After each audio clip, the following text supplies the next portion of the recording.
دن گزرتے گئے اور وہ منتظر رہے۔ مخبر سلطان فوج کی خبریں لاتے رہے۔ بالآخر انہیں معلوم ہوا سلطان صلاح الدین دریا اردن پار کر کے تبریہ کی بلندیوں میں خیمہ زن ہے۔ وہ ان کے مقابل 15 میل کے فاصلے پر موجود ہے۔ سلطان صلاح الدین کی فوج 25,000 سواروں پر مشتمل ہے اور وہ بھی حملے کے منتظر ہیں۔ ان کے مورچے دور سے نظر آ رہے تھے۔ سلطان صلاح الدین عیسائی لشکر کو یوں عقب میں چھوڑ کر یروشلم پر حملہ آور نہیں ہو سکتا تھا۔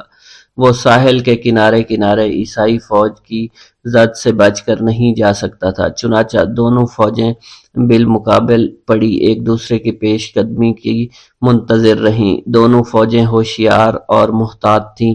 اس تکلیف دہ انتظار میں جون کا مہینہ گزر گیا۔ بالآخر سلطان صلاح الدین نے ایک لشکر کو جھیل کے کنارے تبریہ پر حملہ کرنے کے لیے بھیج دیا۔ مسلمانوں نے تبریہ شہر کی بیرونی دیواروں پر دھاوا بول کر ایک ہی دن میں قبضہ کر لیا۔ ریمنڈ کی بیوی اور مختصر سی فوج محصور ہو کر رہ گئی۔ اس رات عیسائی فوج کے سردار بادشاہ کے خیمے میں جمع ہوئے کہ اب کیا کیا جائے۔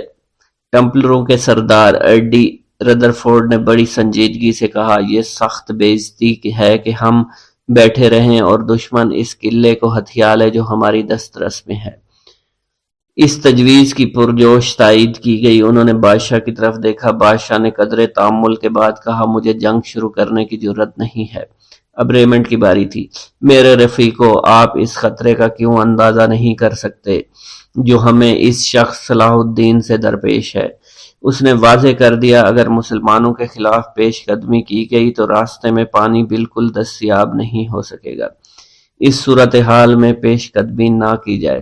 دشمن تبریہ پر قبضہ کر لے اور بے شک میرے اہل و عیال قید ہو جائیں، لیکن پیش قدمی نہ کی جائے، یہ سراسر ہلاکت ہے۔ اگر ہم مضبوطی سے اپنی جگہ جمے رہے تو دشمن کو لا محالہ پسپا ہونا پڑے گا۔ اگر دشمن جنگ ازبائی پر تلا ہوا ہے تو اسے اپنے بہتر مقام کے فوائد چھوڑ کر اپنی جگہ سے ہلنا پڑے گا۔ کئی سردار ریمنڈ سے متفق تھے، لیکن شوریدہ اور کئی نوجوان سردار فوری طور پر حملہ کرنے کے حق میں تھے۔ انہوں نے مجلس مشاورت کو جتا دیا۔ ریمنڈ کی رائے زیادہ قابل توجہ نہیں، کیونکہ ایک مرتبہ اس نے خفیہ طور پر سلطان صلاح الدین سے بھی صلح کر لی تھی۔ بہرکیف مجلس مشاورت نے پیش قدمی کے خلاف فیصلہ دیا۔ شام کے بعد ایڈی ردرفورڈ اور ریجالڈ بادشاہ کے خیمے میں حاضر ہوئے۔ انہوں نے کمزور ارادہ گائی کو پیش کرنے کے حکم جاری کرنے پر رضامند کر لیا۔ الصبح فوج نے کوچ کیا، پرچم کھول دیے، صف بستہ پیادے، قطار اندر قطار سوار اور جوک در جوک نیزہ بردار وسیع میدان میں بڑھتے چلے گئے۔ عیسائی فوج محض حمیت کا تقاضا پورا کرنے کے لیے میدان جنگ میں کود پڑی تھی۔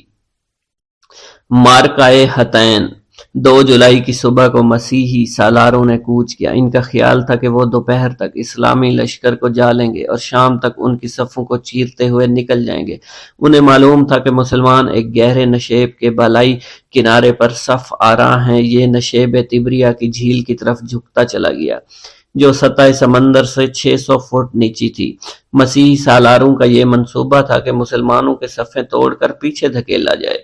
اس طرح وہ گہرے نشیب میں گر کر فنا ہو جائیں گے اور باقی ماندہ قلعہ تبریہ کی زد میں آ جائیں گے۔ 20,000 مسیحی فوج سرگرم سفر تھی۔ اس فوج میں ہر قسم کے تجربہ کار سپاہی تھے۔ وہ مذہبی جذبے سے سرشار تھے اور جنگ کے لیے قبر بستہ تھے۔ بیشتر فوج پیادہ تھی۔ پیادہ سپاہی زرہ پہنے، پانی کے مشکیزے اٹھائے آہستہ آہستہ چل رہے تھے۔ سورج کی گرمی لمحہ بلمحہ تیز تر ہوتی چلی جا رہی تھی۔ ان کے پاؤں تلے پتھر تپ رہے تھے اور زرہ میں دھوپ کی شدت ناقابل برداشت ہو چکی تھی۔ ان کے خشک گلے اور نتنے سرخ گرد سے اٹ گئے تھے اور گہرے نشیبوں سے اوپر چڑھتے اور پرخار گھاٹیوں میں الجھ کر رہ جاتے۔ سردار اور امیر گھوڑے دوڑاتے ہوئے آتے اور انہیں تیز چلنے کی تلقین کرتے، لیکن بے سود۔ وہ بدستور پیچھے رہتے چلے گئے۔ شام ہو گئی لیکن وہ مسلمانوں کے لشکر تک نہیں پہنچ سکے۔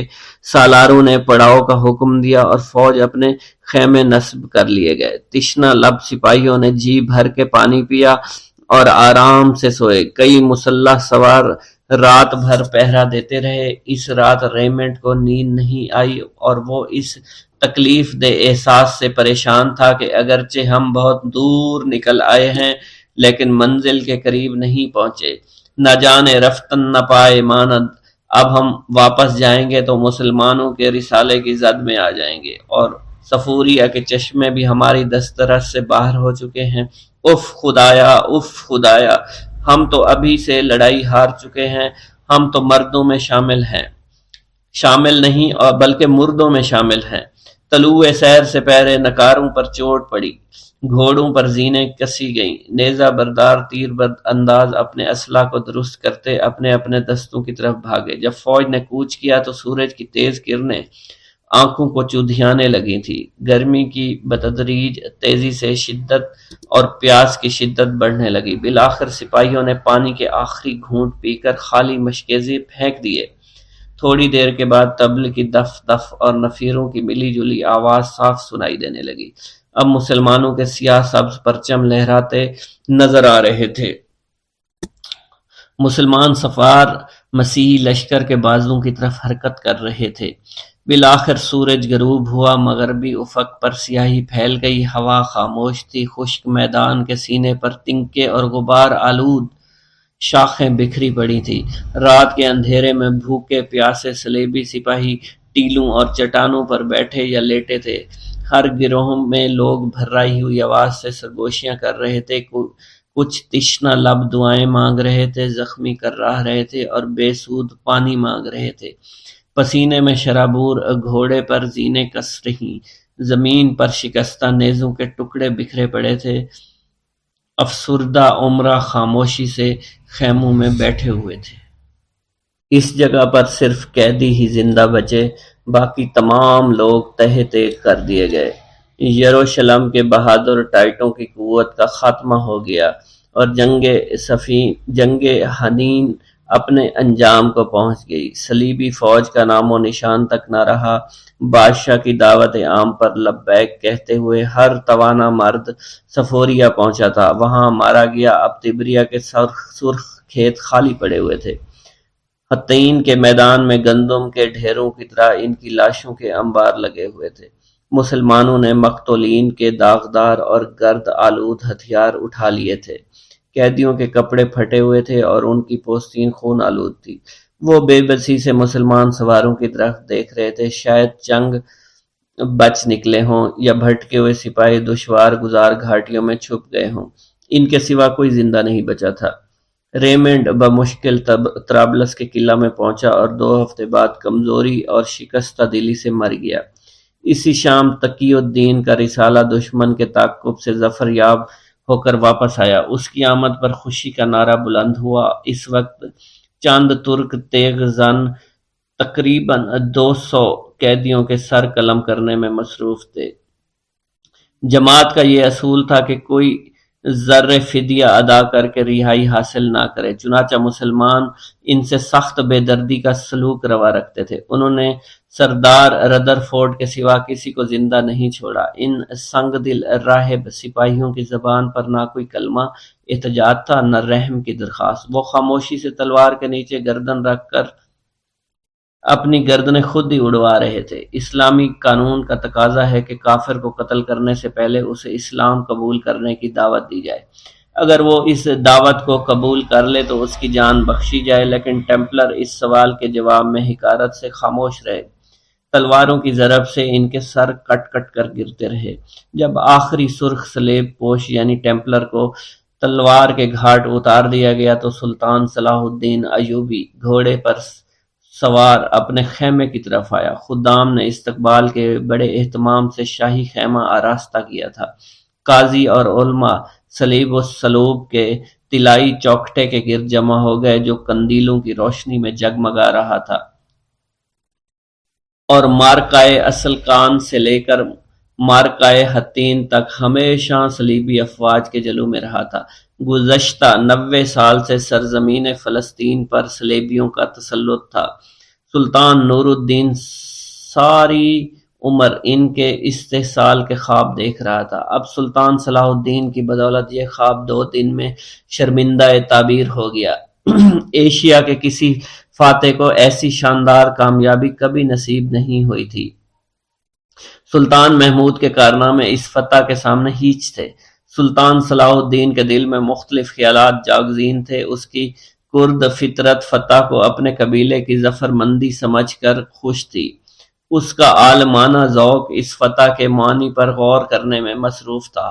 اس کو زہد اور اس حیران کن کامرانی کو نصرت الہی کی دلیل جان کر عظیم تر مستقبل کی تمہید سمجھتا تھا۔ سرداروں اور امیروں نے سلطان کو خیمے کے باہر مبارکباد دینا شروع کر دی تھی۔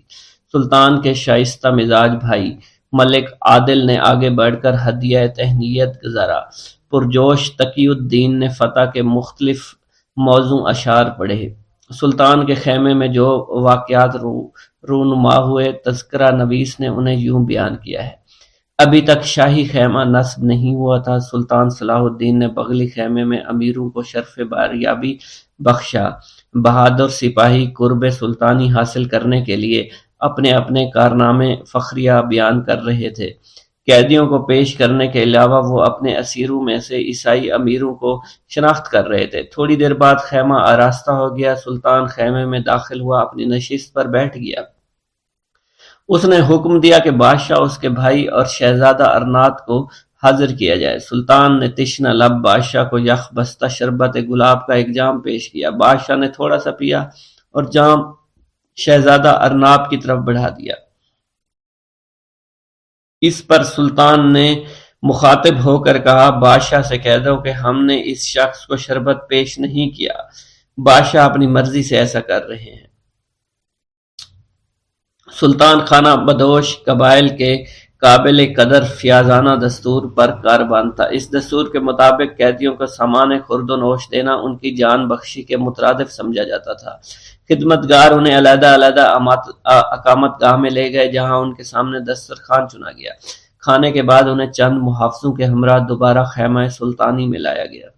سلطان نے بادشاہ کو بغلی خیمے میں ٹھہرنے کے لیے کہا اور حاکم کرک کو اندر بلا لیا۔ سلطان نے اسے اس کے گستاخانہ الفاظ یاد دلاتے ہوئے کہا، میں ہوں جو تمہارے خلاف ناموس مصطفیٰ صلی اللہ علیہ وسلم کی حمایت کروں گا۔ اس نے مترجم سے پوچھا، کیا وہ اسلام قبول کرنے پر رضامند ہے؟ اس نے انکار کر دیا۔ سلطان نے اپنی تلوار نیام سے نکال کر ایک ضرب لگائی، اس کا بازو تن سے جدا ہو گیا۔ خدمتگاروں نے اس کا کام تمام کر دیا۔ اسی طرح وہ مردود جہنم واصل ہوا۔ اس نے اس کی لاش کھینچ کر خیمے سے باہر پھینک دی۔ جب بادشاہ نے اسے اپنے رفیق کا یہ حشر دیکھا تو لرزہ بندام ہو گیا۔ اس کا خیال تھا کہ اب میری باری ہے، لیکن سلطان نے اسے بلا کر تسلی دی اور کہا، بادشاہ بادشاہوں کو قتل نہیں کیا کرتے، لیکن وہ شخص تو شرافت کی تمام حدیں پار کر چکا تھا۔ بسم اللہ الرحمن الرحیم۔ السلام علیکم ویورز۔ جہاد ابتدا ہی سے صلاح الدین ایوبی کے پیش نظر تھا۔ اسے خوب معلوم تھا کہ صرف جہاد سے مسلمانوں کی بکھری ہوئی قوت کی شیرازہ بندی ہو سکتی ہے۔ ترکمان، کرد، عرب، اتابیگ، بدوی قبائل کے شیوخ اور مصر کے امراء صرف نعرہ جہاد ہی سے متحد ہو سکتے ہیں۔ ان متفرق اور متحارب گروپوں کو جمع کرنے کا صرف ایک ہی ذریعہ ہے، اور وہ یہ ہے کہ علم جہاد بلند کیا جائے۔ چنانچہ اس کی طرف سے خلیفہ بغداد کی خدمت میں ایک عرض داشت روانہ کی گئی، جس میں اس نے صلیبی حملہ آوروں کے خلاف اپنے کارناموں کے تذکرے کے بعد اپنے عزم جہاد کا اعلان کیا۔ دنیائے اسلام کو صرف جہاد ہی کے ذریعے ان غیر ملکی حملہ آوروں سے نجات مل سکتی ہے۔ خدا کے فضل سے قاہرہ کی حکومت امیر المومنین کے سامنے سرنگوں ہو چکی ہے۔ انشاءاللہ جلد ہی خلیفہ اسلام کا پرچم یروشلم پر بھی لہرایا جائے گا، لیکن اس عزم کو پایہ تکمیل تک پہنچانے میں 12 سال لگ گئے۔ اس عرصے میں سلطان پیہم قتال و جدال میں مصروف رہا۔ اس کے یہ 12 سال اپنے مرحوم آقا کی پراگندہ سلطنت کے ٹکڑوں کو متحد کرنے، بغاوتوں کی آگ بجھانے اور صلیبی ریاستوں کے خلاف لشکر کشی میں گزر گئے۔ جہاد کے اعلان عام سے پہلے ملکی اور فوجی استحکام ضروری تھا۔ صلاح الدین نے نہایت تدبر اور دانش مندی سے شام اور مصر کی قوتوں کو متحد کر لیا۔ وہ اسلامی دنیا کی سیاسی روایت سے آشنا تھا کہ صرف دست شمشیر زن ہی عصائے حکومت سنبھال سکتا ہے۔ اس نے کئی بار اپنے مسلمان حریفوں کے خلاف بھی فوج کشی کی، لیکن اسے مسلمانوں کے خلاف شمشیر آزمائی سخت ناگوار گزرتی۔ وہ ہمیشہ اس وقت تلوار اٹھاتا جب مصالحت کی ہر تدبیر ناکام ہو جایا کرتی۔ بیکار خون ریزی سے ہمیشہ اجتناب کیا جائے، کیونکہ خون کبھی رائے گاہ نہیں جاتا۔ تمہیں اپنی رعایا کے دلوں پر حکومت کرنی چاہیے۔ چند سال بعد سلطان نے اپنے بیٹوں کو وصیت کرتے ہوئے اپنی زندگی کا زرعی اصول بیان کیا۔ اہل دمشق نے صلاح الدین کا پرجوش خیر مقدم کیا اور شہر کے دروازے کھول دیے، لیکن اس کے چند ہم وطن عتاب سرکشی پر آمادہ ہو گئے۔ انہیں سلطان موصل کی حمایت حاصل تھی۔ وہ اعلیٰ پائے کے شہ سوار اور بے خوف جنگ آزما تھے۔ ایک مرتبہ وہ فرن ہما کے میدان کے قریب سلطان کی فوج پر اچانک ٹوٹ پڑے، اور دوسری مرتبہ انہوں نے قلعہ حلب کے سامنے پھیلے ہوئے گندم کے سرخ کھیتوں میں ایک خونریز معرکہ برپا کیا اور سلطان کی فوجوں کو شکست دے دی۔ بالآخر مجبور ہو کر سلطان صلاح الدین نے مصلحت کوشی ترک کر دی اور سرزمین شام کو اعلانیہ طور پر اپنی قلم رو میں شامل کر لیا۔ خلیفہ بغداد نے شام پر اس کے تسلط کی توثیق کر دی اور اسے خلعت و علم مرحمت فرمائے۔ اس عرصے میں ایک خوفناک دشمن اس کے خلاف سرفراہ ہو گیا۔ قاہرہ کو مفسدوں اور مجرموں کے اڈے سے پاک کرنے کی مہم میں اسے اسماعیلیوں کی خفیہ آماج گاہ کو بھی تباہ کرنا پڑا۔ اس کے بعد اسماعیلی بھی اس کے پکے دشمن بن گئے۔ انہوں نے سوڈانی شرپسندوں کو بغاوت پر اکسایا۔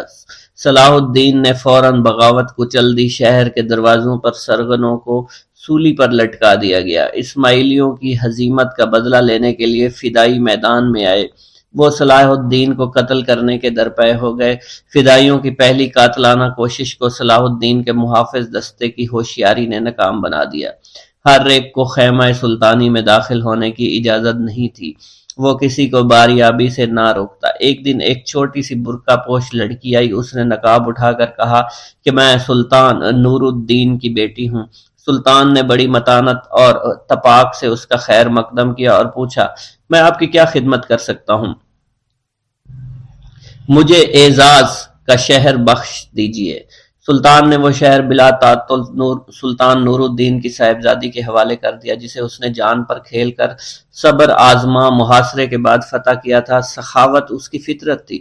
ایک تذکرہ نویس اس کی بے مثال سخاوت کا حال یوں بیان کرتا ہے: سلطان اپنے شاہی استبل کے سارے گھوڑے لوگوں کو بخش دیتا، اور کبھی کبھی تو وہ اپنی سواری کے گھوڑے کا بھی وعدہ کر لیا کرتا تھا۔ سلطان صلاح الدین حسب معمول اپنے خیمے میں بیٹھا تھا کہ 3 مختلف وضع کے مہمان وارد ہوئے۔ وہ تینوں فدائی سلطان پر ٹوٹ پڑے۔ سب سے پچھلے کو تو محافظ کی تلوار کے وار نے گرا دیا، لیکن باقی کے 2 سلطان پر حملہ آور ہو گئے تھے۔ پہلے نے خنجر کا وحشیانہ وار کیا، جو سلطان نے بڑی مستعدی سے روک لیا اور پینترا بدل کر کھڑا ہو گیا۔ اتنے میں اس کے فولادی خود پر دوسرے خنجر کی تیز ضرب لگی۔ اسے گردن پر معمولی سا زخم آیا، لیکن بیشتر اس کے کہ حشیش کے نشے میں چور فدائی اپنے ناپاک ارادوں میں کامیاب ہوتے۔ سلطان کے محافظوں نے لپک کر انہیں پچھاڑ دیا، ان کے ہتھیار چھین لیے، انہیں سخت اذیت ناک عذاب دیا گیا اور اعتراف جرم کروایا گیا، اور بعد میں اس کے سر تن سے جدا کر دیے گئے۔ انہوں نے اعتراف کر لیا کہ ہمیں شیخ الجبل نے اس کام کے لیے مامور کیا تھا۔ دوسرا حملہ سلطان کے تحمل اور اس کے امراء کی برداشت سے باہر تھا۔ ساری فوج کو صف در صف کھڑا کر دیا گیا، اور جس سپاہی کی وفاداری کی تصدیق نہ ہو سکی اسے نکال دیا گیا۔ پھر فوج نے حشیش کی کمین گاہوں کا رخ کیا، جو اسامہ کے وطن سے مغرب کی جانب طویل وادی ہما اور سمندر کے درمیان پہاڑوں میں واقع تھا۔ یہ کوہستانی سلسلے چیڑ کے جنگلوں سے سیاہ نظر آتے تھے۔ چٹانوں کے سبز کناروں پر وحشی مویشی چرتے رہتے تھے۔ دور بلند چوٹیوں پر قلعے بادلوں میں معلق دکھائی دیتے تھے۔ سلطان صلاح الدین کے سواروں نے وادیوں کو تخت و تاراج کیا، مویشیوں کو ہنکارتے ہوئے دامن کوہ میں پہنچ گئے، جہاں دیہات کے کچے مکان کی پست چھتوں سے اوپر سنگلاخ اور دشوار گزار چٹانوں کے دائرے اور دیواریں کھڑی تھی۔ یہ مسیاف کا قلعہ تھا جو بلاد شہر کے فدائیوں کی قوت کا مظہر تھا۔ شامی فدائیوں کا سربراہ شیخ رکن الدین تھا۔ یہ مشہور تھا کہ وہ دن کے وقت سیاف کی چار دیواری سے باہر کبھی نہیں نکلتا تھا، البتہ رات کو اس کے تصرف روحانی کا یہ عالم ہوتا تھا کہ وہ ہر مادی رکاوٹ کو غیر مرئی طور پر عبور کر لیا کرتا تھا۔ فدائی اسے انسان کی بجائے زندہ خدا سمجھتے تھے، کیونکہ کبھی کسی نے اسے کھاتے پیتے سوتے حتیٰ کہ تھوکتے بھی نہیں دیکھتا تھا۔ چٹانوں کی عمودی بلندی پر استادہ قلعے کی مضبوط فصیلیں ہفتہ بھر سلطان صلاح الدین کے آلات محاصرہ کا منہ چڑھاتی رہیں۔ اس محاصرے کا کیا انجام ہوا، اس کے متعلق مختلف روایت ہیں۔ ایک روایت یہ ہے، ایک دن سلطان بیدار ہوا، اس کے بستر کے قریب زمین پر ایک خنجر گڑا ہوا تھا، جس کے ساتھ ایک رکا تھا، اس میں لکھا تھا، جو کچھ تمہارے پاس ہے بالآخر ہمارے پاس لوٹ آئے گا، جان لو کہ تم ہمارے قبضے میں ہو اور ہماری گرفت میں رہو گے جب تک کہ محاصرہ ختم نہ ہو جائے۔ دوسری رات سلطان صلاح الدین کے محافظ دستے نے شاہی خیمے کے گرد ایک آئینی گھیرا ڈال دیا اور خیمے کے پردوں کے چاروں طرف آٹا بکھیر دیا۔ انہوں نے صبح دیکھا تو سلطان محفوظ تھا، رات بھر کسی مشکوک شخص کی صورت نظر نہیں آئی۔ بھلا کوئی آدم زاد بیزار محافظوں کے نرخے میں کیوں کر گھسنے کی کوشش کرتا، لیکن سفید آٹے کی تہ پر پاؤں کے نشان تھے، کوئی خیمے میں داخل ہو کر باہر نکلا تھا۔ آمد و رفت کی صورت میں پاؤں کے نیچے باہر کی طرف مڑے ہوئے نظر آتے تھے۔ یہ دیکھ کر کچھ پہرہ دار خوف زدہ ہو گئے اور چند ایک نے مرنے مارنے کے ارادے سے فوراً تلواریں سونت لی۔ دوسرے دن مسیاف سے تیر کے ساتھ بندھا ہوا ایک رکا لشکر گاہ سلطانی میں گرا، لیکن اس مادی ذریعہ مراسلت سے بھی لشکر کا ہراس دور نہ ہوا۔ اس رکا میں مرقوم تھا، کیا تم نہیں جانتے کہ ہم جہاں چاہتے ہیں جاتے آتے رہتے ہیں، تم کسی طرح ہمیں نہیں روک سکتے۔ اس واقعے کے بعد سلطان کی فوج میں خوف و ہراس پھیل گیا، رات کو کوئی بھی آرام کی نیند نہیں سو سکا۔ یہ افواہ گرم ہو گئی کہ اگر سلطان نے ایک ہفتے کے اندر مسیاف کا محاصرہ نہ اٹھایا تو وہ قتل کر دیا جائے گا۔ صاحب المسیاف نے حسب وعدہ اپنے روحانی تصرف کا مظاہرہ کیا۔ رات کی تاریکی میں ہر ایک نے اسے قلعہ مسیاف سے حیرت انگیز طریقے پر نکلتے اور محاصرین کے نرغے سے غائب ہوتے ہوئے دیکھا۔ مسیاف کے سنگین برجوں پر ایک نیلی روشنی نمودار ہوئی، پھر ایک دم نیچے کسی چٹان پر اتر آئی، سیاہ چٹانوں پر سے پھلانگتی ہوئی یہ روشنی لمحہ بھر میں تاریک گہرائیوں میں ڈوب گئی، پھر آنن فانن کہیں دور جا ابھری۔ اس روشنی کو نشانہ بنانے اور اس پر مشعلیں پھینکنے کی تمام کوششیں بے سود ثابت ہوئیں۔ غول بیابانی کی طرح یہ روشنی کبھی دفعتاً نزدیک آ جاتی، کبھی دور چلی جاتی، بالآخر وہ ان کی صفوں کو تیر کی طرح چیرتی ہوئی پہاڑوں میں جا کر گم ہو گئی۔ سلطان صلاح الدین کی صورت میں اہل دمشق کو ایک محافظ اور مربی مل گیا۔ سلطان نے مصر کا انتظام قاضی الفاضل اور کراکش کے حوالے کر دیا۔ دمشق نہروں اور باغات کا شہر تھا، وہ اپنا بیشتر وقت اس شہر کے پرفضا باغوں میں گزارتا، جہاں سائل اپنی عرضداشت لے کر بلا روک ٹوک اس کے پاس جا پہنچتا۔ لوگوں میں مشہور ہو گیا، سلطان صلاح الدین کے پاس سے کوئی بھی خالی ہاتھ واپس نہیں آتا۔ سلطان صلاح الدین کے ندیم اور امراء اسے فقیروں اور مسائلوں کے ہجوم سے محفوظ رکھنے کی بارہا کوشش کیا کرتے، لیکن سلطان ان کی محکمانہ کوششوں کو دیکھ کر شفقت آمیز انداز میں مسکرا کر خاموش رہتا۔ ایک دفعہ اس نے دیکھا خزانہ معمور ہے، اس نے مقدم یعنی خزانچی کو حکم دیا کہ ساری دولت امیروں، سپاہیوں اور نوکروں میں تقسیم کر دی جائے۔ مقدم نے کہا، میرے آقا، مجھے ایک واقعہ یاد آ گیا ہے۔ جب سلطان نور الدین اس تخت پر جلوہ فرما تھے جس پر آپ آج جلوہ فرما ہیں۔ انہوں نے بھی مجھے یہی حکم دیا تھا، مٹھیاں بھر بھر کے خزانہ لوٹا دو، لیکن جب میں نے پہلی مٹھی بھری تو سلطان نے ارشاد فرمایا، ٹھہرو، اگر تم یوں ہی بانٹتے لگے تو سب کو نہ دو۔ یہ سن کر سلطان صلاح الدین مسکرایا، کہنے لگا، لالچ بادشاہوں کو نہیں، صرف سوداگروں کو سزاوار ہے۔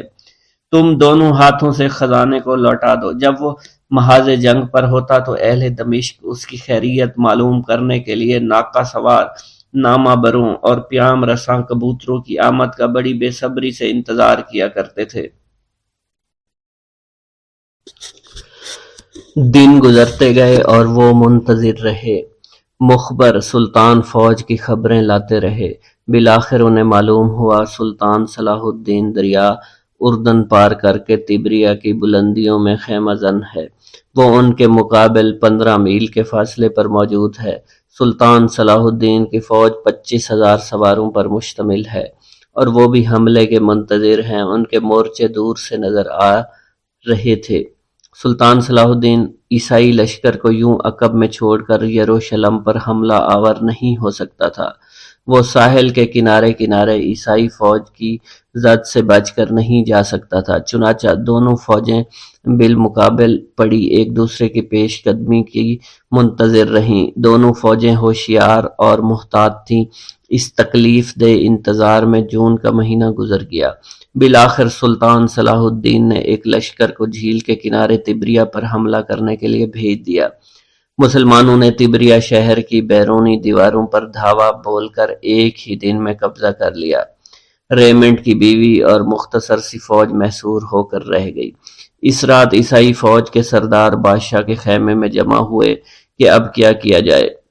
ٹمپلروں کے سردار ایڈی ردرفورڈ نے بڑی سنجیدگی سے کہا، یہ سخت بے عزتی ہے کہ ہم بیٹھے رہیں اور دشمن اس قلعے کو ہتھیا لے جو ہماری دسترس میں ہے۔ اس تجویز کی پرجوش تائید کی گئی۔ انہوں نے بادشاہ کی طرف دیکھا۔ بادشاہ نے قدرے تأمل کے بعد کہا، مجھے جنگ شروع کرنے کی جرأت نہیں ہے۔ اب ریمنڈ کی باری تھی۔ میرے رفیقو، آپ اس خطرے کا کیوں اندازہ نہیں کر سکتے جو ہمیں اس شخص صلاح الدین سے درپیش ہے؟ اس نے واضح کر دیا، اگر مسلمانوں کے خلاف پیش قدمی کی گئی تو راستے میں پانی بالکل دستیاب نہیں ہو سکے گا۔ اس صورتحال میں پیش قدمی نہ کی جائے۔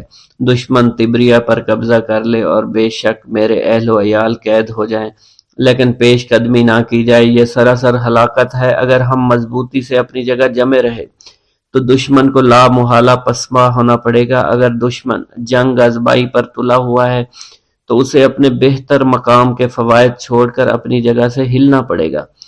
کئی سردار ریمنڈ سے متفق تھے، لیکن شوریدہ اور کئی نوجوان سردار فوری طور پر حملہ کرنے کے حق میں تھے۔ انہوں نے مجلس مشاورت کو جتا دیا۔ ریمنڈ کی رائے زیادہ قابل توجہ نہیں، کیونکہ ایک مرتبہ اس نے خفیہ طور پر سلطان صلاح الدین سے بھی صلح کر لی تھی۔ بہرکیف مجلس مشاورت نے پیش قدمی کے خلاف فیصلہ دیا۔ شام کے بعد ایڈی ردرفورڈ اور ریجالڈ بادشاہ کے خیمے میں حاضر ہوئے۔ انہوں نے کمزور ارادہ گائی کو پیش کرنے کے حکم جاری کرنے پر رضامند کر لیا۔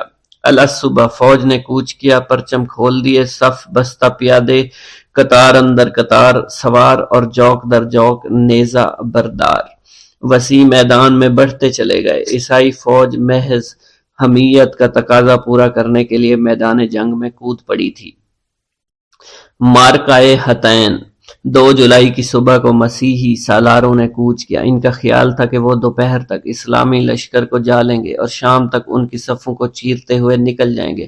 انہیں معلوم تھا کہ مسلمان ایک گہرے نشیب کے بالائی کنارے پر صف آرا ہیں۔ یہ نشیب تبریہ کی جھیل کی طرف جھکتا چلا گیا، جو سطح سمندر سے 600 فٹ نیچی تھی۔ مسیحی سالاروں کا یہ منصوبہ تھا کہ مسلمانوں کے صفیں توڑ کر پیچھے دھکیلا جائے۔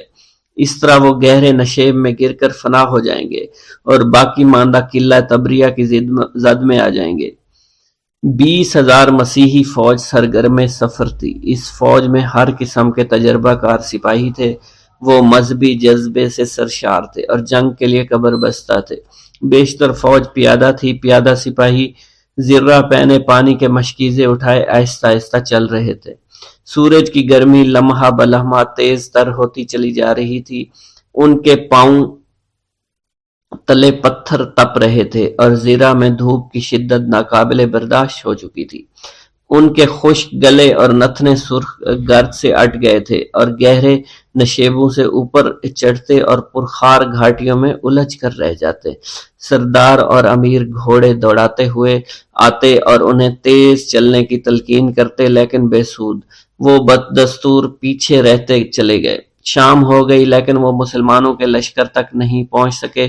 سالاروں نے پڑاؤ کا حکم دیا اور فوج اپنے خیمے نصب کر لیے گئے۔ تشنہ لب سپاہیوں نے جی بھر کے پانی پیا اور آرام سے سوئے۔ کئی مسلح سوار رات بھر پہرا دیتے رہے۔ اس رات ریمنڈ کو نیند نہیں آئی اور وہ اس تکلیف دہ احساس سے پریشان تھا کہ اگرچہ ہم بہت دور نکل آئے ہیں لیکن منزل کے قریب نہیں پہنچے۔ نہ جانے رفتن نہ پائے ماند، اب ہم واپس جائیں گے تو مسلمانوں کے رسالے کی زد میں آ جائیں گے اور صفوریہ کے چشمے بھی ہماری دسترس سے باہر ہو چکے ہیں۔ اف خدایا، اف خدایا، ہم تو ابھی سے لڑائی ہار چکے ہیں۔ ہم تو مردوں میں شامل نہیں اور بلکہ مردوں میں شامل ہیں۔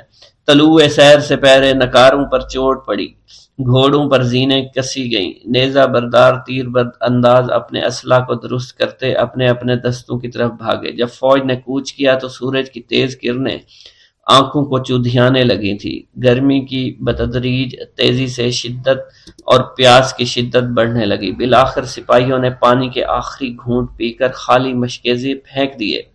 تھوڑی دیر کے بعد طبل کی دف دف اور نفیروں کی ملی جلی آواز صاف سنائی دینے لگی۔ اب مسلمانوں کے سیاہ سبز پرچم لہراتے نظر آ رہے تھے۔ مسلمان سفار مسیحی لشکر کے بازوں کی طرف حرکت کر رہے تھے۔ بالآخر سورج غروب ہوا، مغربی افق پر سیاہی پھیل گئی، ہوا خاموش تھی، خشک میدان کے سینے پر تنکے اور غبار آلود شاخیں بکھری پڑی تھی۔ رات کے اندھیرے میں بھوکے پیاسے صلیبی سپاہی ٹیلوں اور چٹانوں پر بیٹھے یا لیٹے تھے۔ ہر گروہ میں لوگ بھرائی ہوئی آواز سے سرگوشیاں کر رہے تھے، کچھ تشنہ لب دعائیں مانگ رہے تھے، زخمی کراہ رہے تھے اور بے سود پانی مانگ رہے تھے۔ پسینے میں شرابور گھوڑے پر زینیں کس رہیں، زمین پر شکستہ نیزوں کے ٹکڑے بکھرے پڑے تھے۔ افسردہ امرا خاموشی سے خیموں میں بیٹھے ہوئے تھے۔